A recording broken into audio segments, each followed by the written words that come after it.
Hi. Hello. And welcome to another episode of my podcast. Now, what was I talking about? My name is V Noir, and this week I'm late as hell. Um, well, okay, it's like I was super prepared. I watched my movies beforehand and everything like that, but then I just end up being tired as shit, I guess, and then not like I wanted to record this like last night and then ended up just passing out. So, yeah. But yeah, so this week I am talking about two movies, Good Boy 2025 and The Good Son from 1993, starring Macaulay Culkin and Elijah Wood.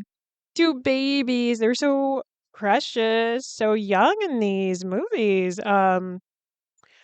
But but I'm like, do I have to be closer to the mic? Maybe. I don't know. Will I ever figure this out?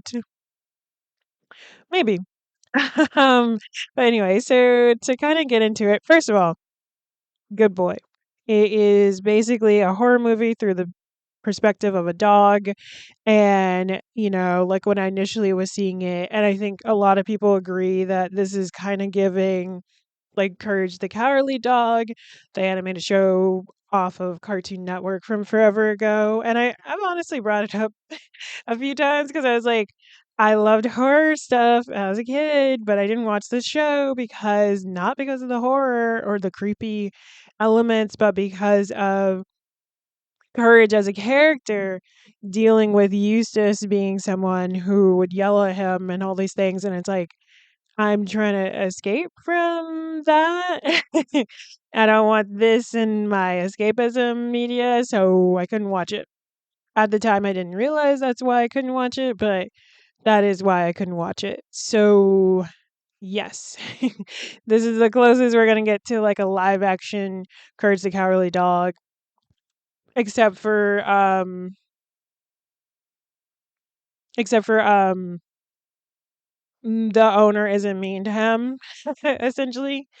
And to give an official um, description or like the synopsis, taken from IMDb, a loyal dog moves to a rural family home with its owner, only to discover supernatural forces lurking in the shadows. As dark entities threatens his human companion, the brave pup must fight to protect the one he loves most. Super cute. Well, super cute description. It is directed by Ben Lindbergh, who also was one of the writers on it. The other writer being Alex Cannon. And looking at their like credits, they both seem to be people that mainly did shorts. And this feels like, um, I mean, they both have director and writing experiences, but this seems like their first um full length feature, which is really cool. ND, which is the name of the dog, both in the movie and his real life name, is the director's actual dog, which is cute. And it's also a film that takes place, or it's filmed at the director's like actual house too. And I'm like, oh yeah, this is very low budget. Oh, okay. And then I keep mentioning dogs dying in movies. And the dog movie specifically, the dog does not die. The dog does not die. I'm like, I have to put that out there. The dog does not die in this movie. Thank the Lord. And honestly, I didn't necessarily want to watch this movie if he would get harmed in any way. I needed to come into it knowing that that wouldn't happen. And like I'm so glad that the people behind the movie were like, "Yes, we heard you. The dog doesn't die." I'm like, "Okay, I have to be close to the mic for my levels to be a little bit louder." And I'm like, "But it feels like I'm going to eat the mic." But I guess this is what kind of mic I have now. And that's okay. Um but yeah, it's a good movie. What else to say? It's a phenomenal film. But I really enjoyed a lot of the interactions between the dog and the owner.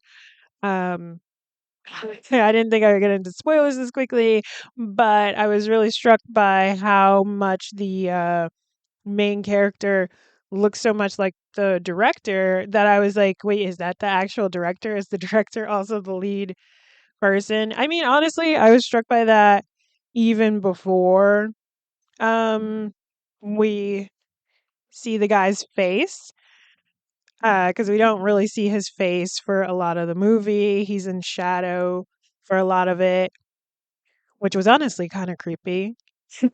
I was creeped out a lot by this film. There's some good like creepy moments actually.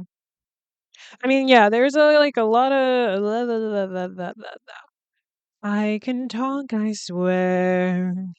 I can talk, I swear. Oh, whoa, whoa, whoa. Vocal stem. I have ADHD. But yeah, it was pretty atmospheric, honestly. There was a lot of really great cinematography. Although in the beginning, after the man moves, I'm like, I say the man moves, but does he have a name? I forgot. His name is Todd in this. Yeah, like actually, I don't even know why I was trying to remember his name or what I was trying to say. Before Todd moved to the rural area. And so it's like Todd and Vera. We start the movie off with like Todd like on the couch, and we see Indy, the dog, looking off to the corner, and there's like a shadowy figure, and that's like really creepy. And then we also see Todd not really moving, and we see his phone going off a lot, which I like that they did that a lot. I was just like the dog like being like, "Oh, what's going on with their shiny rectangular rectangle? Like what's going on here?" and stuff. And we then get this a scene of like Vera, which is Todd's sister, coming into his house and checking on him and being like, "Hey, I called you all these times. What's going on?" And then he starts to have this like seizure and he's bleeding and everything like that. And of course, it's like happening after this shadowy figure leaves his space right before the sister shows up. And so, yeah, there's definitely something going on there health wise. But I did like that in a lot of ways they were making it like the lore that they were kind of creating was just like it's something supernatural going on, but also he's sick. And now the supernatural thing could be linked to his sickness, or he's sick because of the supernatural thing. And honestly, I'm thinking about something my mom recently said to me of just like things having different spirits and stuff. Like, so an illness could have a spirit essentially. And I'm like, not that they were going with this or anything like that, but I am reminded of something my mom recently said to me. So, but yeah, so there was kind of this play on he's getting sick, but there is this entity or thing around him, and so we do see him going to the hospital with his sister Vera and, getting checkups and everything like that and trying to see how he's doing and stuff. And Indy's around, and Indy's such a cute dog. He's such a cute dog. Oh, and it took the director 3 years to make this film because working with a dog is difficult. And honestly, filmmaking takes a long time. Uh, Truly, it does. The more and more I learn about filmmaking, it's like honestly astonishing that we even are able to make our little short 2 to 3 minute films as quickly as we can.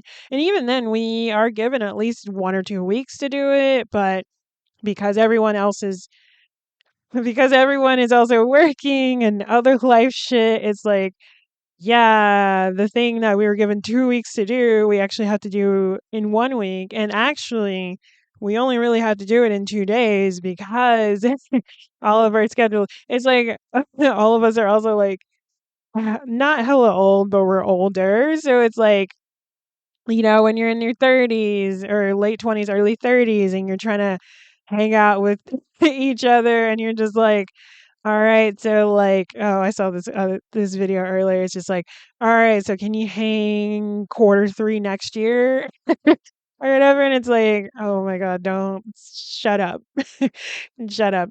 But I mean, it's hard, it's difficult, but we try to make it work, and it's been interesting. I think another thing that I've been doing as well is just like, yes, I want this to look good, but also it's only an assignment. We really just need to execute it in this way because that's all we're being asked to do. Like, save the energy. Like, I'm trying to save my energy for like the finals and coming up with like more interesting ideas because I think the finals are also going to give us a level of freedom that our assignments haven't really given us, because our assignments are way more restrictive. Like, I didn't really like um this one assignment because I was like, oh, this just feels so back and forth, this and that, and not exactly a fan, but narrative filmmaking, it's actually very, very precise. And honestly, a lot about uh realism too. And I'm like, I just want camp and like weird shit and like, but I think honestly, camp, I don't know. I don't, I'm like, let me not get film philosophical, but I do need to talk about something that I did learn in school that this director utilized in his movie. So it's called the Kulisov solve effect. I'm gonna post a clip of it in my Substack um of this episode of just different additional written things that I'm doing with Substack. That's how I'm going to use Substack from now on. It's just like whenever I mention a video or I come across an article or some behind the scenes interviews or something, I'm going to just put it in the Substack as like an additional thing to go along with my podcast. I'm also using it as a way to have a visual for the characters involved or like the characters and the actors involved in the movie. So, um, like if you're wondering who or what, like what somebody looked like in the movie or whatever, I'll just have it in my Substack, which should just be like substack.com/v noir, or is it v dot noir? Anyway, so the Kuloslav effect, he was a Russian he was a Russian filmmaker, specifically that was weird. Specifically, a part of like this montage art movement. There we go. I was like, what the hell is it called? Anyway, so he was basically saying that essentially when two images back and forth, um, when one image is showed and then you show another image right after, you as the viewer create like a narrative or like an idea behind what's going on. And so like as an example, and the example that he created is like you see the a blank faced man, right? And then you show a bowl of soup. Oh, this man is hungry. But then you show that same face and then uh it's like a child in a coffin. Oh, now that same man is mourning. And then another Another example right after that is same blank face man, but then the image after that is a woman. And oh, maybe he's feeling lustful. And it's like it's the same image of the man. No, he's not emoting or anything like that, but we are feeling something and creating something by seeing it juxtaposed with another image right after it. And so this effect is what the director Ben did with Good Boy, and how he used that, and like basically how our minds work and like film language and everything to film his dog Indy, show Indy with his blank face, and then something right after. And it's like, oh no, the dog's scared. And, just creating this atmosphere and things, even though in reality the dog is having a good time. Like, the dog in no way was in any harm's way at all during the making of this movie. Um, and just to go over that effect even more, apparent like Hitchcock went a bit further with the effect, and he would so it'd be it would be same blank face guy, uh, what he's looking at, but then he would go back to the guy and add a reaction shot. And he called this pure cinema. And I'm going to have both Hitchcock explaining that and the original Kurosawa. This man is not Japanese. I'm like, ooh, am I thinking about Rashomon or something? Which I did see like some Rashomon flyer recently. I think it's going to be screening at the Roxy Theater very soon or something. Which Rashomon is old movie. It's it's pretty much a classic, but it is a movie that is about, I think, I'm trying to remember. I think a crime happens basically, and we get the story of what happens through three different people's perspectives, and the story just gets retold each time, and it's like very interestingly done. But Kurosawa is a director that people have pulled from so much in general. Not just that, it's like Seven Samurai is a big one. I mean, just in general, like samurai movies are very inspirational. It's like all of Star Wars. Well, the original trilogy was inspired by like samurai film and everything. It's like samurais in space, basically.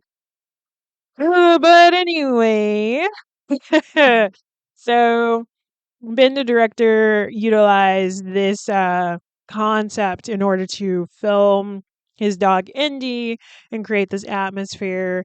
And apparently, the story was just something he's thought about of like, what his own dog might think of, and like what would happen if something like this happened to him, and like what his dog could be experiencing and things like that. So it is a story that he felt very driven to create. I did really like it. It was very atmospheric. There were some really good moments between the main guy, Todd, and Indy. And honestly, even for this movie, there's just like some really, really cute um just promotion for it. There was like a dog red carpet event. And I was just like, oh, people were able to bring their dogs to the theater because it's a dog movie. And so there was like, oh my God, I almost cried when Indy was in Hollywood and like was at the Lassie uh, Star of Fame. Like, I almost cried. I was just like, he's meeting a legend, or like seeing a legend or whatever. And like them campaigning for there to be like a dog category in the Oscars and stuff, or like an animal category. And it's like, yeah, I wish. It's like with the rise of AI, all those like campy movies that like starred dogs and stuff, but like their mouths would be animated over so they can move, or there would just be like voice actors doing the voices and the dogs wouldn't actually move anything. I'm like, can we just bring that back, please? I don't like honestly with AI, it's just like made me more appreciative of people wanting to create their ideas no matter how I was gonna say asinine, but that feels really fucked up to say. All right, asinine as a word feels fucked up, but the meaning is just like silly. But I'm like, I guess people use that word in like a condescending way, and I didn't mean that in a condescending way. It's like asinine, parentheses positive. But yeah, it's like no matter how like silly or out there their idea is, the fact that people are driven to create them and then actually do it and then have it posted somewhere like Tubi or whatever, or just online somewhere, it's just like that's inspiring. And keep doing like Neil Breen is over here in I think Arizona or wherever, a real estate agent just so he can make money to create his movies that he stars in and directs. Like, go out there and make something, like literally, like do something with your hands. I'm like, do do something creative. Like, it doesn't even have to be good, like the fact that you spent time making it is what's important. And like there's value behind that. Like, you created something. This didn't exist before you spent time to make it exist. And that is amazing. Like, truly, it's amazing.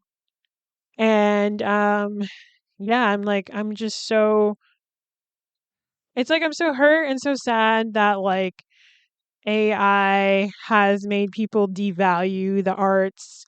And I'm just like, what's the point? Like, truly, at the end of the day, what's the point? If we get to a point where, I mean, we're not, but it's like at some like if some point AI is doing everything, what the fuck would be the point in being alive? You know? Just get AI to do it. It's like, okay, so like to what end? Like, I thought we were supposed to create robots to make our lives easier so that we could do the creative things, not the other way around, right? Like, I don't understand. I thought I thought that's where we were supposed to be going, right? Like, we create machines and robots and stuff to do the more dangerous jobs so that there's no, human cost. But why are these things being created to make art? I don't get it. I don't understand. That's weird. And it's like I understand people that have like a envy towards artists, but it's also like literally all of this shit takes so much time to learn. Like, you're learning art history, you're learning techniques. It takes time. Everyone who is an artist either self taught or went to school for it. It took time for them to get good. And that's same with like writing. It takes time to get good. And if you want to be a writer, you also have to be a reader, because you'll get better at writing by reading other people's work. And I don't mean that in like a you're going to plagiarize someone's stuff, but it's like read diverse things, because you'll realize like, oh, I liked how this author wrote in this format, or ooh, I hated what they did here, but I feel like I can do something better. Honestly, even just looking at different ways of doing creative nonfiction, like that was interesting to learn about, like the different formats of which people do that. And like the for me, expanding my understanding of like the essay, because I hated writing essays in like high school or ever, but I'm like that was like 20 years ago for me, which is crazy to say. But taking this like creative nonfiction class in like college or whatever, I was just like, oh, there's more to essays than this fucking MLA format shit. Like, wow, that's crazy. Like, I actually like this. Um, and again, I hate that about public school. It's like we're forced to essentially do something the way that the system wants you to do it, and it's like a pass or fail, and you're just kind of getting funneled through until you graduate, and then you get into the real world and it's like, what the fuck did any of this even fucking matter? Because at least with a lot of like liberal arts and stuff, it's just like the foundational knowledge of like origin stories, Greek philosophy, Western, like at least in America, it's like Western civilization and understanding where like a lot of that stuff came from. Unfortunately, we don't, or at least my education growing up didn't really touch too much on like world history. Like, yes, but it was more of a glossed over thing rather than like actually talking about it. But it's also like American history is so like there's a lot. And even that wasn't really just like dived into. It's just it's frustrating. But anyway, getting back into film history or film language, honestly, Hitchcock is like super adorable. I love using adorable as a word to describe things, even if someone might not look at Hitchcock and be like, adorable where? um, but him explaining cool, the effect that I was just talking about was pretty adorable because he uses himself as the example. He's the man that's looking at something. We see what he's looking at, and then we see his reaction to that thing. And it was fun. I do need to dive more into like Hitchcock movies. Actually, I don't think I've watched too many. Either way, I'm trying not to get into spoilers of The Good Boy. I mean, Good Boy. It's not it's just Good Boy. Um, but it is a good film. We do see some B-roll of Indy as a puppy, and then you want to stay, if you do see this in theaters, even if it's on streaming, you want to get through some of the credits because the after credits is the director explaining this effect. And I was like in the theater and I was like, I'm literally going to fucking scream. But that was only because I felt like I kept talking about this effect over and over again. And then it was on the midterm and everything. And I was like, I want to get past this. But it was funny for me too to watch this movie. And I was like, oh no, the dog scare. And then I caught myself and I was like, oh no, he's just doing that effect. And then for him to explain the effect at the end was just like, I'm going to scream. But yeah, it was a good movie. I know I feel like I keep talking about movies that I say are good. And I mean, I like enjoy films. I know that things aren't for everyone, you know. I feel like I need to make a scale or something. It is October, the year's almost over. So I'm like, I think in the coming year, I will probably do like a scale or something whenever I talk about horror movies. I'm like, it is Halloween as of me recording this. This might not come out tonight, or it might come out at midnight, like right before. I do have to do this midterm quiz though. So we'll see. But um I think at least at the end of the year, I probably will do like a rating or something of like, oh, all of my favorite films that I watched. I could do like a live stream, maybe. Do one of those tier listing things that I've seen people do. That would be kind of fun. We'll see though. But yeah, that was Good Boy. Really enjoyed it. I will say that there are some moments that I was like, oh. Like there are some jump scares that are pretty good that happen in this. And Indy he is a good boy. He is a good boy. And I love him. And yeah, I didn't want to really spoil the movie too bad. I don't think I do in the Substack. Hopefully not. But let's get into The Good Son. Very different movie. A dog does die in this, but we don't see it. It's off screen. Macaulay Culkin is a menace. And honestly, when I think of him young, this is the movie I think of. I do not think of Home Alone. I've seen Home Alone maybe like once or twice growing up, but I've definitely seen this movie. Honestly, I might have only seen this movie once because it was on VHS, but he was so like creepy and scary to me that I was like, that's enough. And funny enough, apparently Home Alone 2 wouldn't have existed if he wasn't in this film, which is hilarious to me. And then his dad manager was like, and you're going to put his sister in this, and you're going to put my youngest born, who we're just going to use his photo. Bam. And they just had to do that, which is hella funny to me. But anyway, just to get into the good boy, the good boy, the good son synopsis, specifically, taken from IMDb. A young boy stays with his aunt and uncle and becomes friends with his cousin, a boy of the same age who shows increasing signs of violent and psychopathic behavior.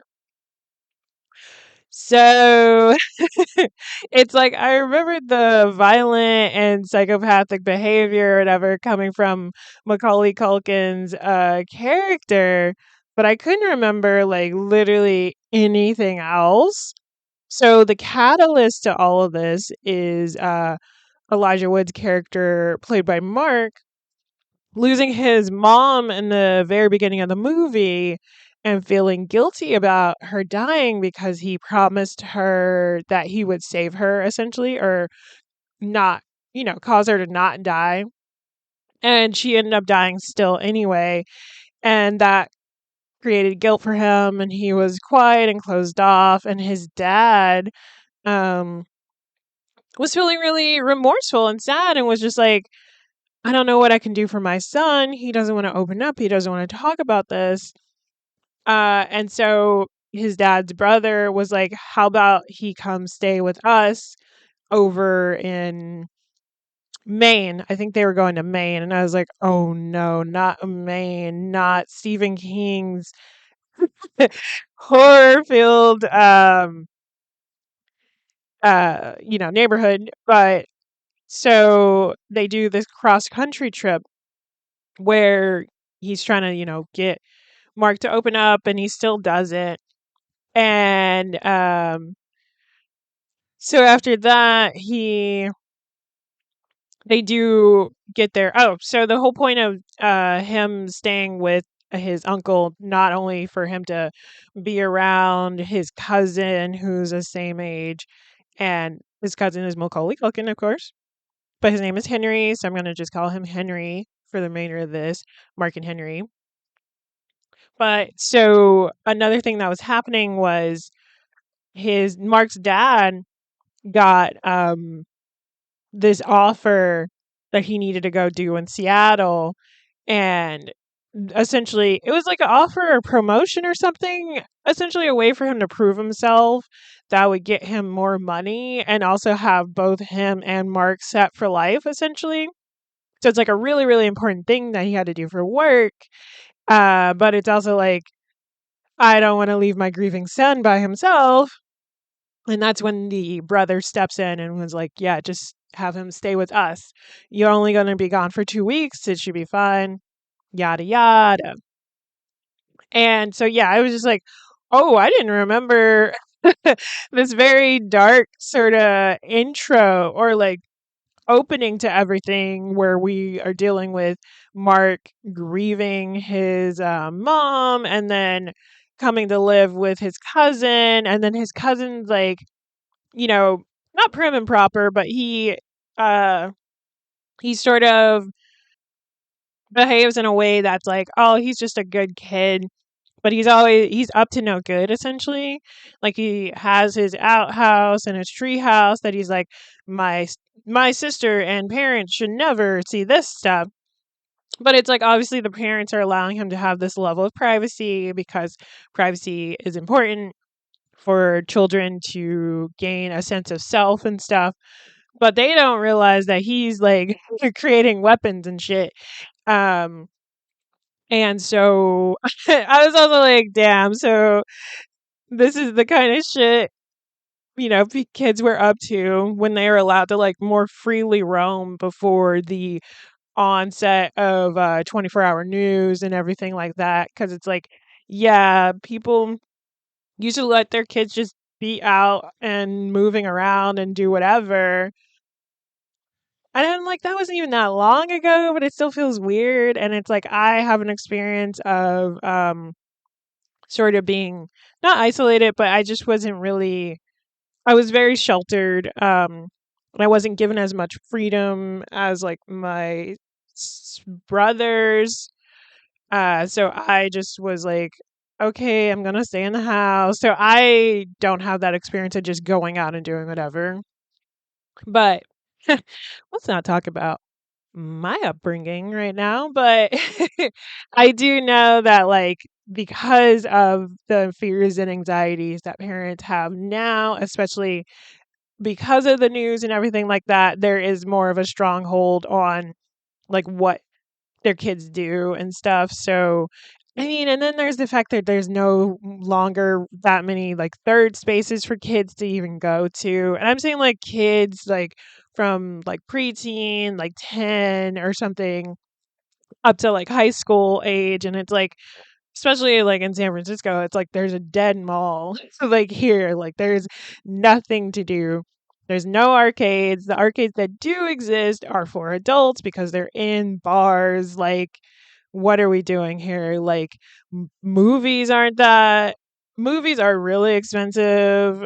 Like, people are paying upwards of $30 for like a late night, like it's not affordable. I mean, bowling still exists, but and I love bowling. I haven't gone bowling in forever.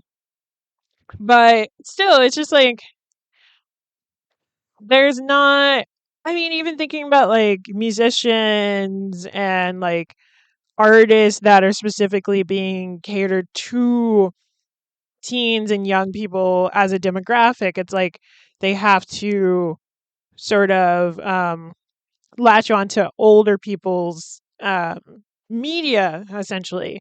Even the stuff being made for them like through television and stuff is still like more explicit than it needs to be. Because I'm like, I was looking at the Degrassi New Next Generation with my roommate, and it's like a show I haven't actually watched before, but I do know of it because Drake was in it.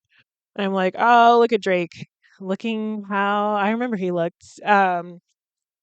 Which is why I didn't really believe in the facade he was like portraying himself as a musician. But either way, it's like, yeah, those were like kids playing kids, and they were having kid related, issues. I mean, even though it's like um stuff that was like a little bit more, some stuff that was like kind of raunchy. Like there was this character going through like kind of a sexual awakening of not wanting to be cute anymore, but being seen as like sexy or grown. And it's like, yeah, that's shit that kids do go through because it's like they want to be attractive to the people that they're attracted to. So they feel like wanting to change themselves. Like that is the reality. Like that is something that happens. And I remember even feeling that way as a teen, but then I was like, well, fuck that. I like quickly was like, no, that's okay. I'm not going to change myself just to match the likes of another person because the person that they're attracted to after that isn't me. So why go through all that trouble? Like that's how I felt about that. I was just like, no, whoever, like, people are going to like me for me. And if you don't like me, it's whatever. Like, I'm not going to be everyone's like favorite person. Like, that's fine. Even though I did have like a people pleaser like phase at some point, but it's like I grew out of it. It took a while. I was like in my 20s. I had to get over that shit. But but yeah, so I was really struck by like Elijah Wood's like very dramatic and like I felt very real his grief and sadness over his mom. I was just like, "Oh my god, Elijah is like acting. He is acting down." And he was acting so well and I'm like, "Yeah, so this is why he is a recognized actor, like somebody who started as a kid actor and grew into more dramatic acting. He did the Lord of the Rings, but he's still doing other stuff. And Macaulay Culkin did a really good job as well. I mean, like some stuff, it was just like, okay. I feel like you're doing a little too much here of just like, I don't know what you're talking about, mom. I know he was being sarcastic, but it was just like, he could have had a more subdued performance there, or like I don't know, it could have been a little different. But Elijah Wood was really, really good. And even like his sister Mar no, even Macaulay Culkin's sister playing his sister, which is really funny. She did a really good job as well of not necessarily like fear or anything, but just playing a kid, honestly. And I'm like, yeah, she didn't really have to do too much for that. But haha, it is now November 1st. It is no longer Halloween, and I am still recording this. I am hopefully I'll be done soon, I think. But either way, so slowly but surely, Mark is seeing Henry do more and more stuff that's a little like, I don't think this is right. What are you doing? He's also been going to these therapy sessions where he doesn't really want to open up, and uh at some point that turns against him because he's not opening up and people don't know him. Henry's able to like be like, he's been doing crazy and weird stuff. And I'm kind of scared. And it's like, Henry, you're the one doing these things, but now you're gonna blame it on Mark. Oh, I see how it is. Fuck you. Oh, actually, okay, and we do get Macaulay Culkin cursing in this. He's just like, don't fuck with me. So good, so funny. But yeah, so it's like because Mark isn't opening up. People don't really know who he is as a person. And it's like, this is Henry's neighborhood. People know him. Of course, the first big thing that happens is that he's creating this like cross crossbow to that shoots like these metal nails, essentially bolts. They shoot metal bolts, and he's like, dang, the sight's off.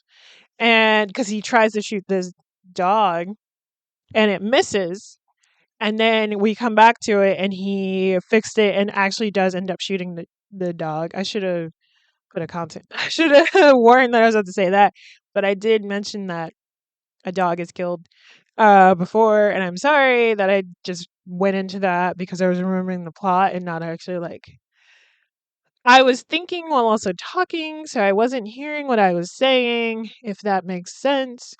ADHD, I don't know. So sorry. Um we don't see the dog death. It's off screen. And this is when Mark's like really freaked the fuck out. And um but I'm trying to remember. I think Henry is just like, oh, well, I didn't know that would happen. I'm sorry. And so Mark's like, okay. And then Henry's like, okay, let's go do this other thing. And so Henry has this like dummy that he made. He's calling him Highwayman. And this is like a big thing that happens. And it's the thing that's like sat with me since I was a child and initially like saw this movie.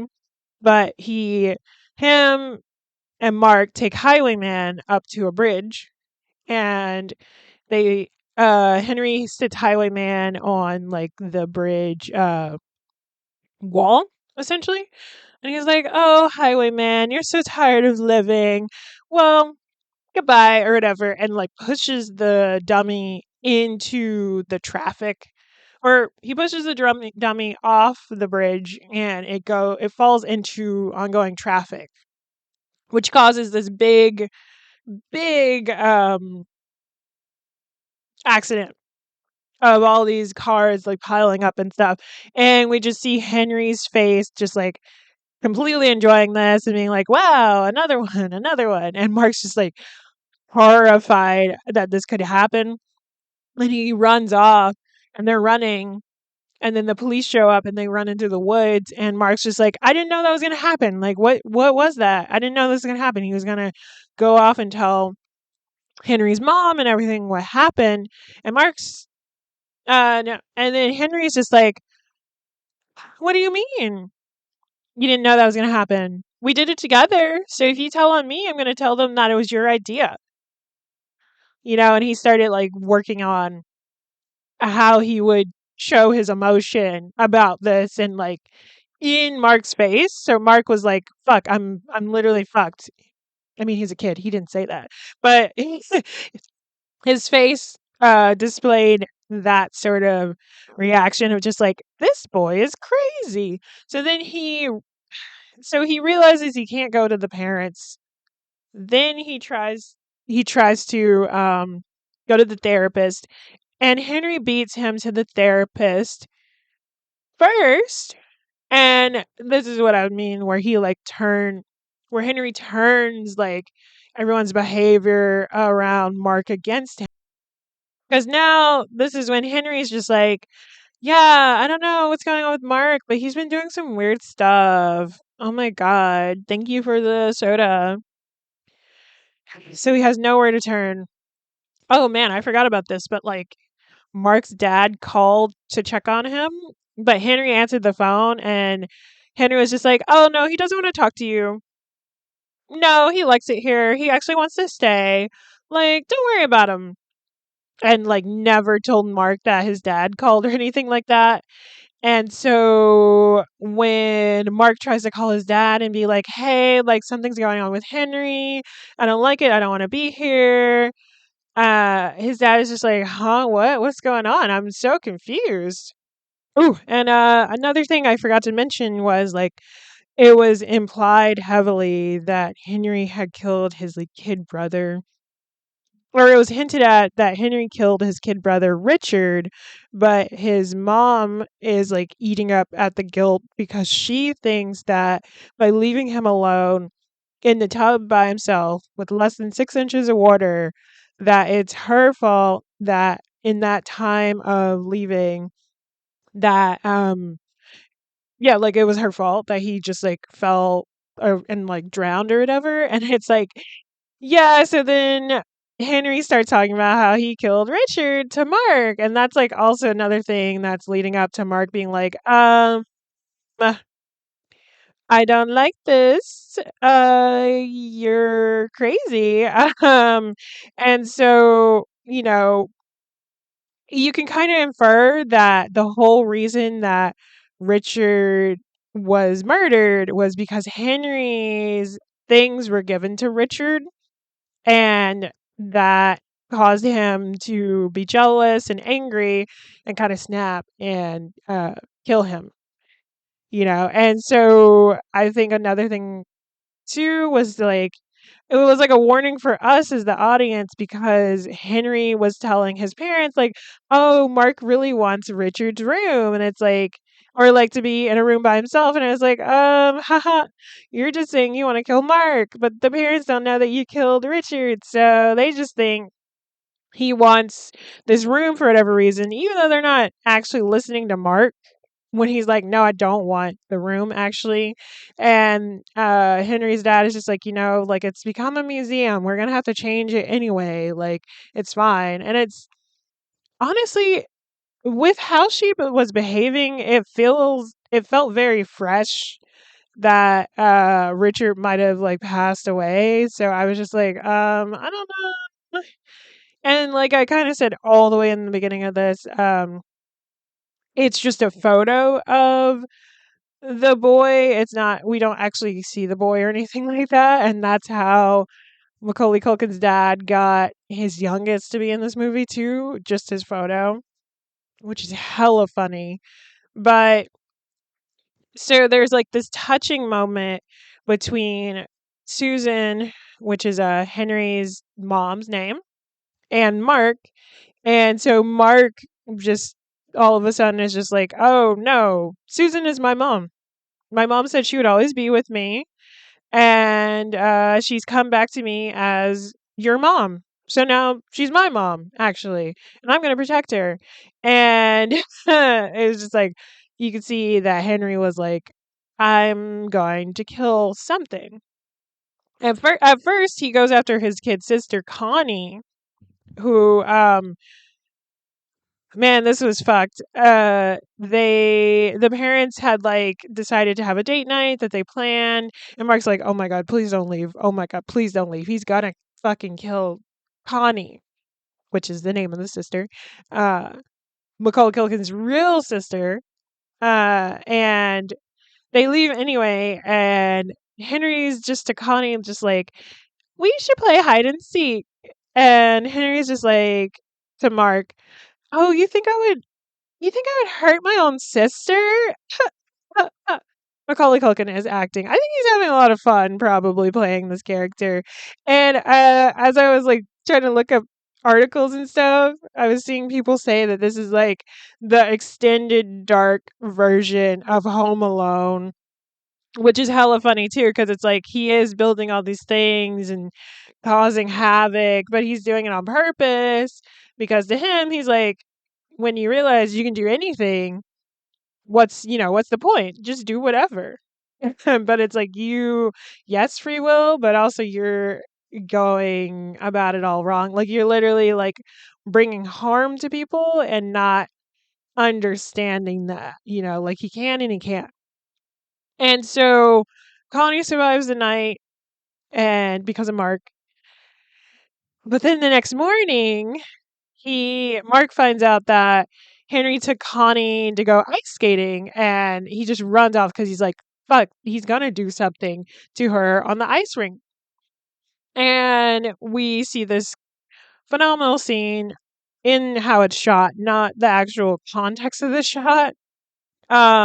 Because it's a really good like tracking shot of Mark trying to run and catch up to them. He doesn't have any ice skates on. And then it's like a beautiful shot of Henry and Connie going around ice skating and stuff.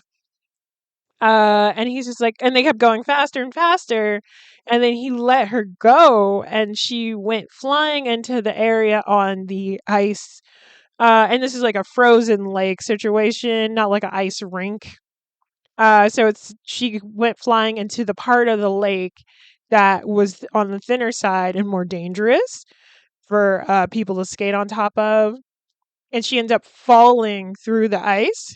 I was like, how did they film this? Because that definitely looks like her still, but either way, so Connie is like underwater and she's like, help, help. And Henry's like, oh, here, let me limply give you my hand, but I'm not going to actually try to save you. And the adults aren't really around. Um, and she like sinks and then tries to float up again. And what sucks about, being under ice is that you're under ice. So they could see her, but they had to like, hammer through the ice to get to her.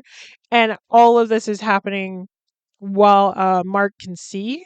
but he is too far away to like fully see that Henry wasn't putting in any effort.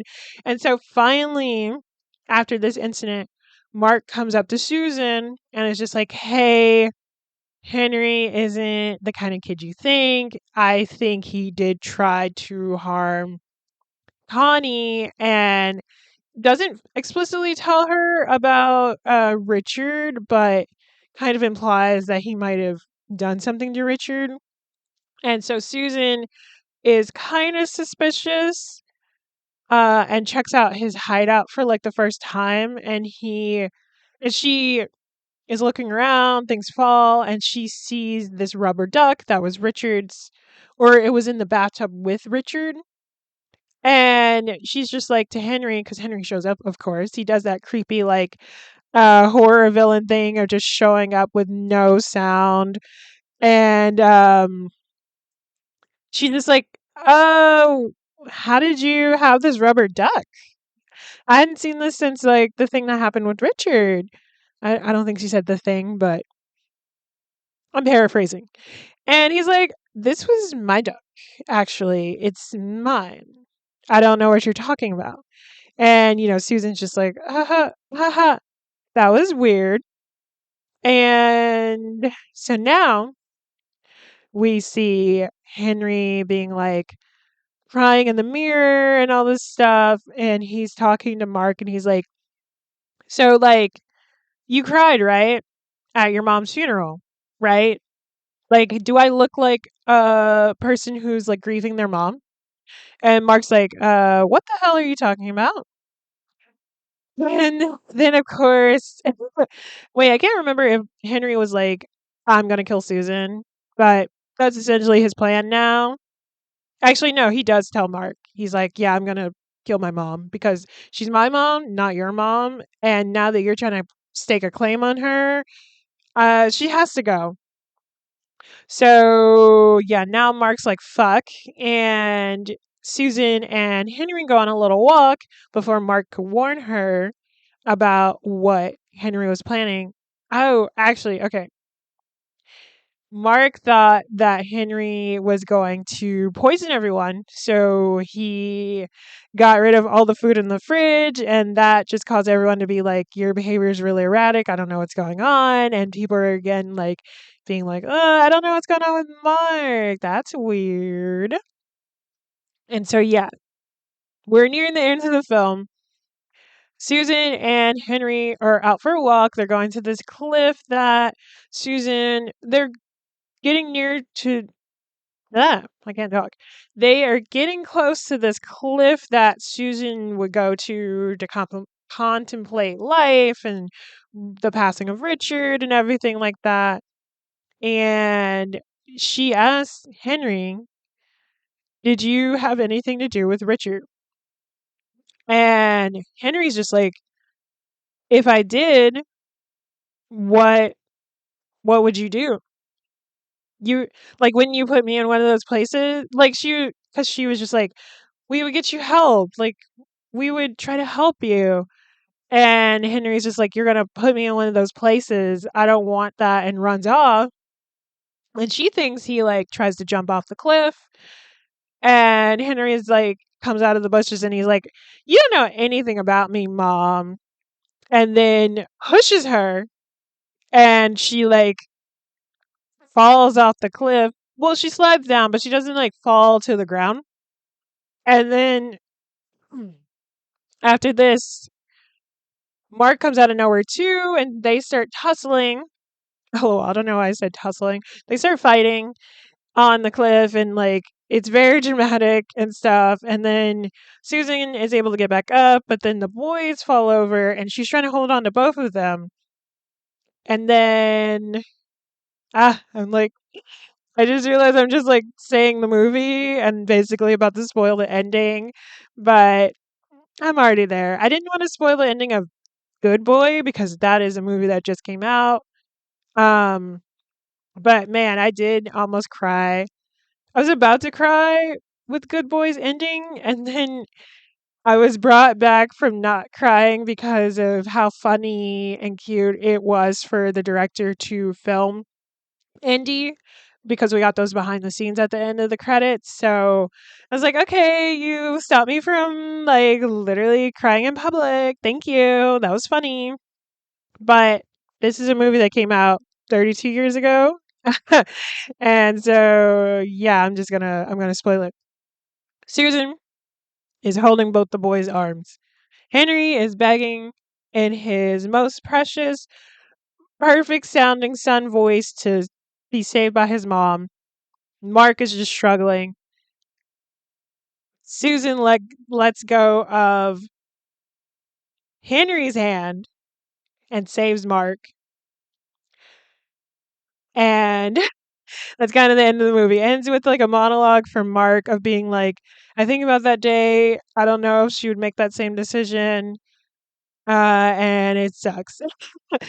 Yeah. No, that movie was fucked, man. I was just like, that movie, literally the highway scene and like Henry's death at the end were the two things that sat with me, and that's why I'm like, if I think of a young Macaulay Culkin, I don't think about Home Alone. I think about his performance in this movie because it is really good, and I also think about like Elijah Wood and how good he does in this movie as well. But okay, I'm gonna end it here. I have a Substack. I'm gonna have a Substack for this episode and all of my previous episodes, and they'll have like extra like article clippings. I say article clippings, but I mean like quotes from articles that I find interesting and relevant to the movies I talk about. I'll have like a character chart and maybe behind the scenes stuff that I find, or just anything like that. Trailers are going to be up there too. All kinds of fun stuff. I'm like still figuring out the format, but it's been pretty fun. My Substack is vnoir.substack.com.